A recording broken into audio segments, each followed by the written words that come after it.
And we are live.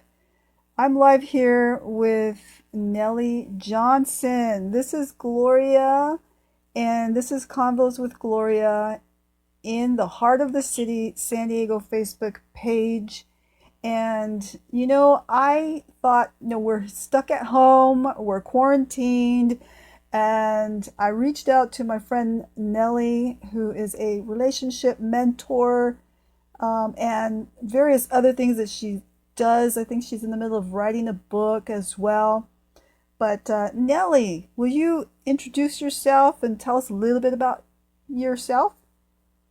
Yes, thank you, first of all, Gloria, for inviting me. You know that I absolutely love you, and I think you're amazing. And yes, I'm Nelly Johnson, and I am a family and marriage therapist. And so I'm excited to be here. We're going to be talking about dating. I have 5 tips about what it would be like, what it's like now dating in 2020. Yeah, sounds awesome. I'm just so looking forward to it. Some of the things that I thought that we were going over and I thought was real important as well is,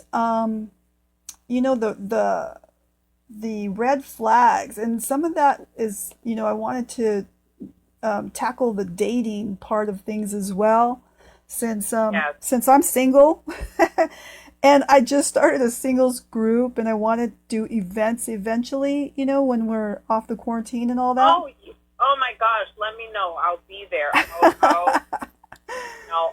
Well, it's interesting because during this coronavirus, the all the dating websites, many people have resubscribed, signed up. I mean, people that has been booming. The other businesses have closed, and then the dating sites have actually increased. Wow, I see. I didn't Yes. even know that. That is Mm. crazy. Yes, because I think that we all want that social, that interaction, connection, and and I honestly, I think they want to have some dates lined up. Yeah, I know I do. Just kidding. Yeah, and I mean, I was so I'm a I'm Christian and I want good, good morals and things. so they're gonna have a few dates lined up for when we're out of timeout. Yeah. So, when it comes to one of the things that I really want to emphasize about dating, and this is my tip number one, is that you have to really know what you want and what you don't want. Gloria, if you're looking for, and this is for men or women, you have to know that people date for many different reasons. Some people date because they're bored and they're lonely. And you would only be like a hobby to them. It's not really, they're not looking for a committed relationship or a connection. So you have to know what you want, and I believe in just being open about that really early on. Most of if you are on a dating website, they'll say something like looking for just fun. Yeah. That's someone that is, and that's fine. If you are looking for just fun, Gloria, then date, and it's fun. Just go out, but you're not looking for that committed relationship, monogamy that leads to maybe a marriage. So Right. you have to really know what you want Yeah. out of your dating experience. What do you want? And a lot of people, just when I talk to, I'm coaching, I do relationship coaching, and I've asked them, like, what do you want? Well, I don't know what I want. Well, you have to answer that. That's a question that only he can answer. He has to really answer that for himself before he really gets out there. Yeah, that would be something that you should probably know before you start going out there and dating. Right. So, and part of that is once you see what you don't want, what do? You say no, thank you, and move on. So, if let's say, and I use you as an employer because you said you were single. So, if you meet someone and he's, goal-oriented, successful, man of God, but he says, listen, I just got out of a divorce a year ago. I'm not looking for nothing serious. This would just be for fun. If you know that that's not what you're seeking right now, you would just, as much as he's a great man, we're not taking that from anyone, Yep. but you would have to say, no thanks, and move on. Yep. Sounds awesome. Sounds really good. I think, I agree with that. There's people are in it for all different reasons, and that is up to them. But you got to know what the reason is for yourself, and flow with that. I think if you're a Christian and you're looking, like you said, for a husband or something. I don't think I'm particularly looking for a husband at this point, but a friend, and it might lead to that. But there are others that they will date. I've heard of older folks, and they're dating for friendship. They're just going out, and it's just a date, just to hang out. And that companionship piece. Yeah. So does that make it less valuable? Absolutely not. Right. So that's what I just want for you and this gentleman and everyone, all the listeners, just to know and be clear as far as what you want, because what happens is, and I'm just going to be, I hope we're all adults here, does dating include sex? Now you just wanted, quote unquote, a companionship, but now, individuals, cross that line, and then they engage in sexual activity, and now all of a sudden it takes your feelings kind of to that next level. You know what I mean? Yes, you get kind of attached to someone, don't you, when that happens? Absolutely. So and I always say this to anyone, this is my staple rule, is do not engage in any type of sexual activity. And I'm a woman of God, but I'm not going to be there if you're making this decision. Obviously, that's between you and God if you're going to wait till you get married. But if you choose to do so, to have sex before you get married, can you just make sure that you're in a established relationship? Because more often than not, what I see is women have that "what are we" conversation after you have had sex. That was a conversation that should have happened prior to sex. Yes, I agree. Say that again, girlfriend. Yeah, so totally. If the sex should come once you're in an established monogamous relationship. Yes, totally. And like I said, and then I've had some people challenge me and say, "Well, you're not supposed to have sex, so you get married." Well, yes, that's the top, but I'm not going to be there. Whether they do that or not, I'm not God. I'm not going to judge them. Exactly. Yeah. Is that I'm going to tell you what the practicality of it is. So the practicality of it, I have to be reasonable and to know that not all my clients are Christian. And yes. I say it's very important to understand that you have to have an established relationship where you feel safe.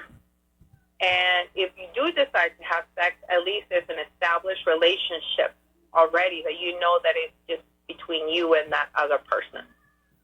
Yes, right. Because we're actually, I don't think there's any children here on my Facebook. It's all adults, and I think that this information is important. Excuse me.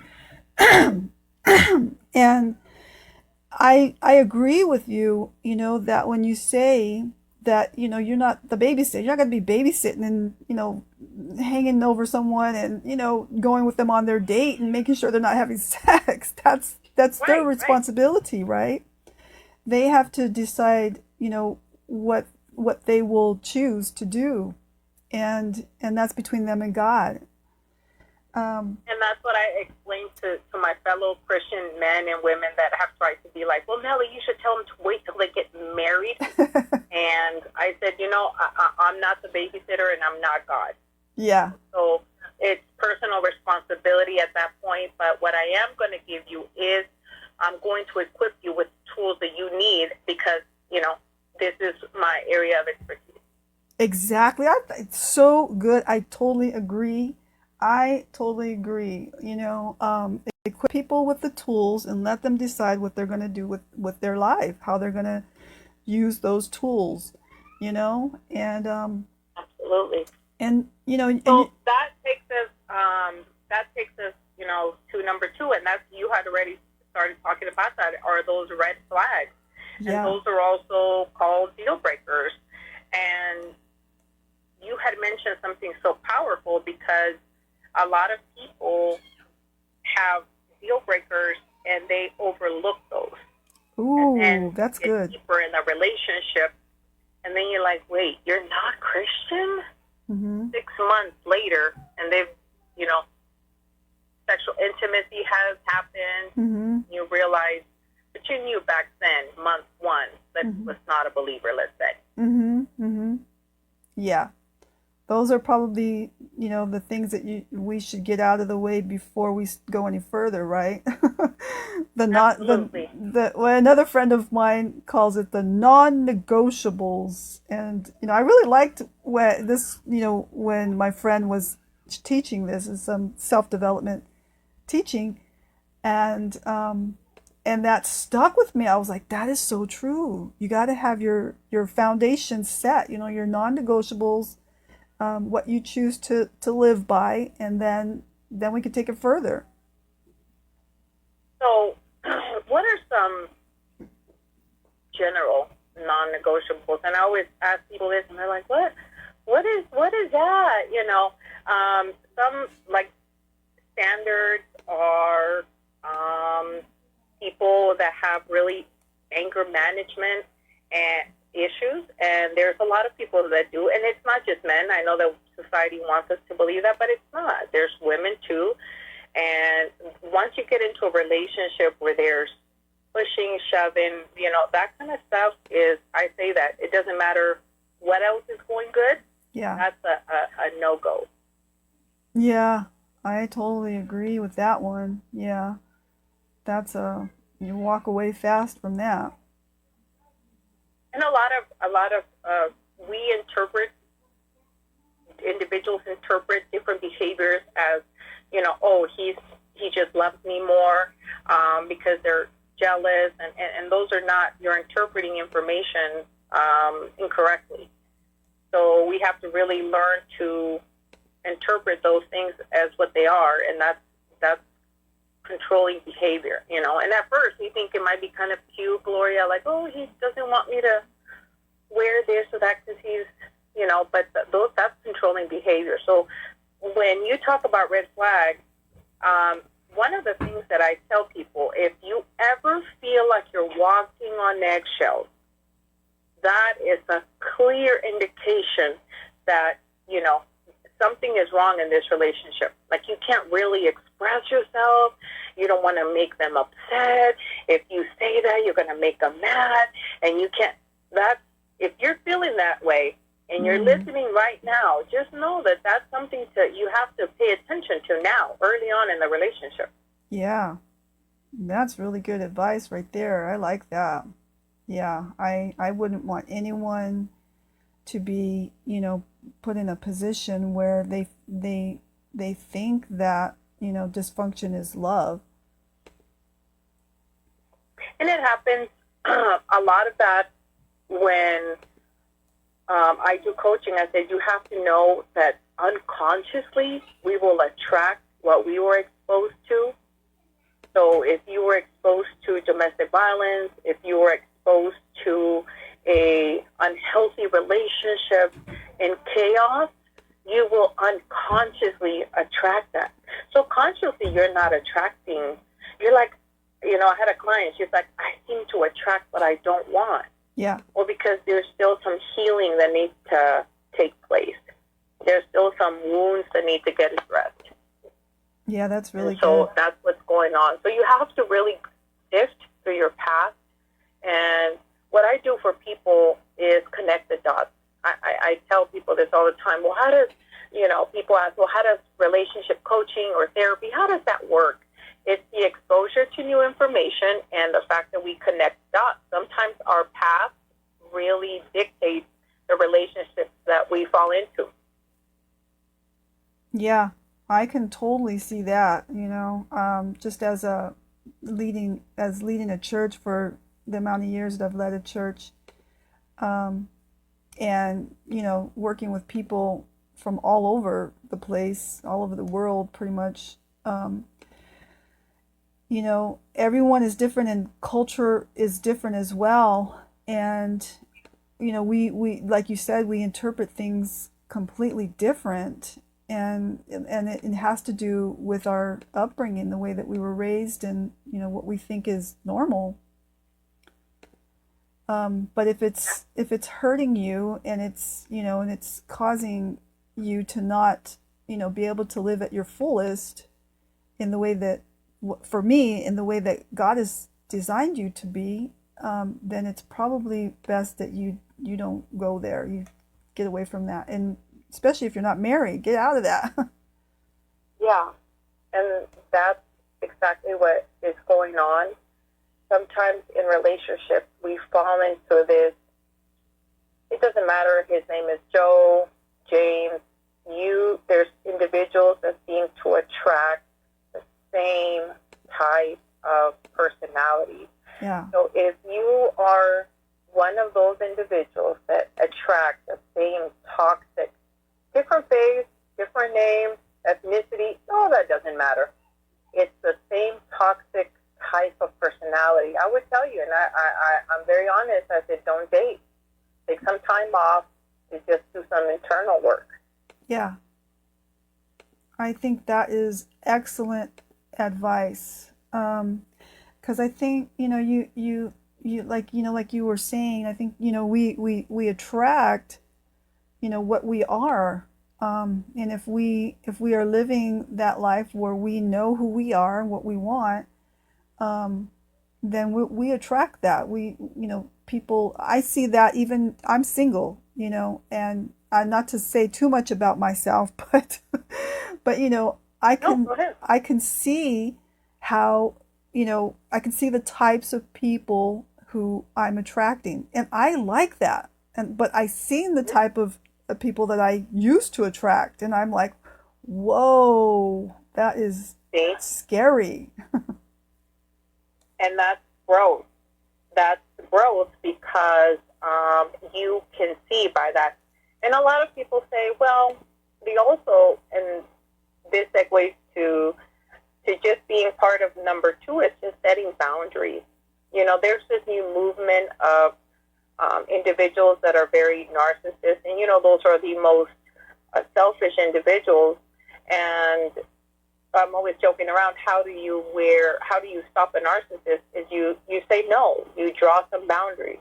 Yeah. And let's say you're dating someone. You went on a date, right? And he says, "Hey, beautiful, send me a picture." And you stop, smile, and take a picture, and you send it to him, and he says, "No, not that kind." Oh. What is your next response to that, right? And I'm telling you, there's women that would say they don't want to, but they'll still do it because they're being asked to. Yeah. They don't know how to really set a boundary. Yeah. Instead of saying, "Oh no, thank you, I'm uncomfortable. I don't send pictures like that, thank you." Yes, definitely.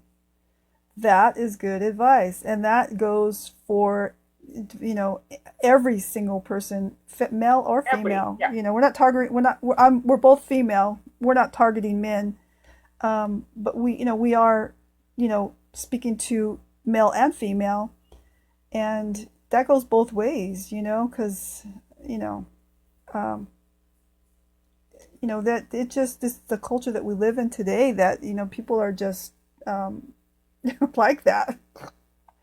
Right, and that's what I mean. But boundaries is a whole, we can do a whole topic on boundaries, because that's really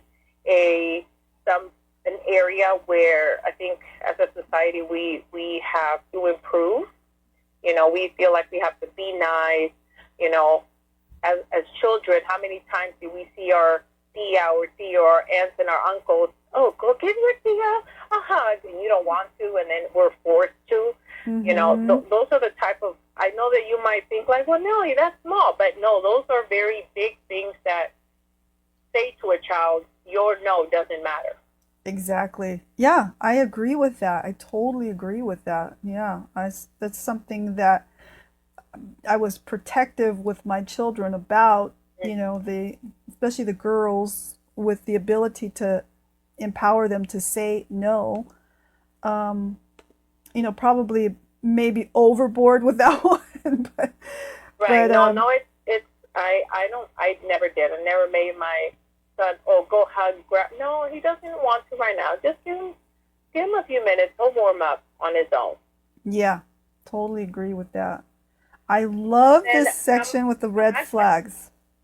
yes, Go ahead. I said the other part of all that is, and people might not consider this a red flag, and that's why I think it gets overlooked, Gloria, because there's that humor that's kind of what is the word? It's like a really rude joke to you. He's being mean, but oh, I'm just kidding, or just very like, are you going to eat another piece of bread? Do you really think you need another piece of bread and you're at a restaurant? Those type of little comments like that. Oh yeah. If I tell, and women do them too to men. So Mm-hmm. the way that you have to address them as soon as they happen. Mm-hmm. Oh, I don't like jokes like that. If you say that, you're going to stop and nip it in the bud. Yeah.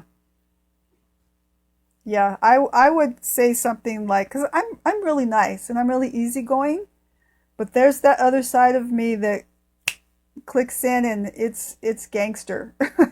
And I would stop and put everything down and I would look directly at them and I would say, "Excuse me?" Mm-hmm. And That's I a would just great way. wait and wait and wait. Right. And if they didn't like it, and I and if like that would be the last, just once. That would be it. And so that's why it's important to do that, because believe it or not, if that person knows that you're not going to allow that, then they might lose interest and then just never call you. And Exactly. so when people say, well, I want them to call me, no, if you act like that and they never call you, Yeah. it's best Yeah. that way. Yeah, there are people that are like that, and I remember being somewhat like that too. But this part was fun, and but there's that one thing that they did, which is a character, which is a mean character flaw on their part, and you kind of wash that away because the other part was fun. But no, if people will tell you who they are by the way that they treat you and things that they say. And so that's one thing that I always encourage individuals, pay attention to those type of things really early on. Yeah. And then if you are dating and you meet through a dating website, and I say that the dating website is like, that's where we're going to go. It's going to be more online because just how advanced we have become, and people are not going out as much as they did before. And who wants to really meet anyone at the club when it's dark and, So Yeah. what I say, if you are on a dating website, a tip would be to make sure you FaceTime them, or you just say, hey, why don't we have a FaceTime date? You're going to get a lot of information and you're going to learn a lot from this person just by that FaceTime conversation. I heard someone talk about that recently, to be honest. Mm-hmm. And that right now while we're on quarantine and things, Mm-hmm. that would be a good time to get to know Yep. someone through FaceTime. Yep. Because then you could see their expressions, the body language and all of that great stuff. And instead of just doing the online dating thing, which Christians are kind of spooked out about somewhat, you know. Yeah. Can you speak into that a little bit? What you think about the online dating thing? I will be very honest. I'm all for online dating. What you do need is a good spirit of discernment. And that means that you need a different set of skill sets. So if a man is, you have to pay attention to what they're saying, and are their actions, are they calling you as much? What are they really saying? Mm-hmm. And you can't be so, that's what I'm saying. I believe it. I think you can meet good people. That was number 4 is do not believe that there's no good women out there or there's no good men.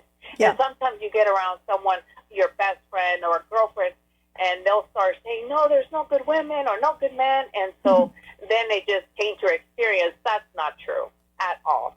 There is good women and men out there. You have to have the right mindset first. And then when you get out there and you are on Match or whatever, you have to know that you have to pay attention to what they're saying. You know, hey, I want to get to know you. Can we set up a date over the phone? Can we talk? Those are the type of things. That's what I'm saying. You need a different skill set. Yeah. And discernment. Yeah, I agree. Sounds excellent. And then what else do we got here? We got I had number 4 was just to be your authentic self. I find that individuals kind of dim themselves down or tend to be who they think the other person wants because you really want this person to like you. You really want to be in a relationship. There's a great need inside of you. And so that will make us sometimes change or be something. Let's say, I'm going to give you an example. If I don't like dogs at all, I love dogs, but let's just say I didn't. I absolutely hate pets. And then I meet this guy, and he has 5 dogs and 4 cats. And I'm like, oh, wow, I love animals. You see how there's individuals that do this. right. They change who they are for this other person. Well, I could learn to love animals. Maybe. But that's a little something that might cause problems in the future. Right. Yeah, that's good. Be your authentic self. If you're on the first date, don't order a salad. Eat what you normally eat. Be you. You know what I mean? If he doesn't like you or she doesn't like who you are on the very first date and they never call you, they're lost, not yours. Good word. Good word. I like the analogy of the 5 dogs and 3 cats. I'm telling you, this has happened before. So, if you're vegan, right, and you're dating a guy and he's a carnivore, you're like, yeah, I'm going to eat meat too. Those are things that are significant to our lifestyles.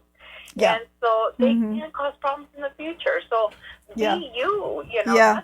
I'm not saying little things like, oh, he leaves the toilet seat down. That kind of stuff can be worked out. We're talking about really behavior, life habits, Yeah. And number 5 was just that one, that you have to have the right mindset when you're going to date.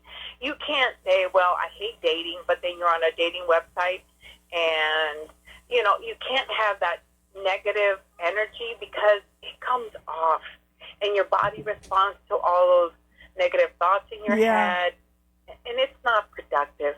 They don't serve you. That you is really good. Have a great mindset and know that what you're seeking is seeking you. Yeah. Yep.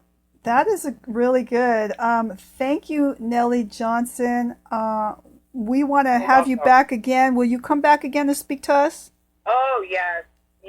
I will do.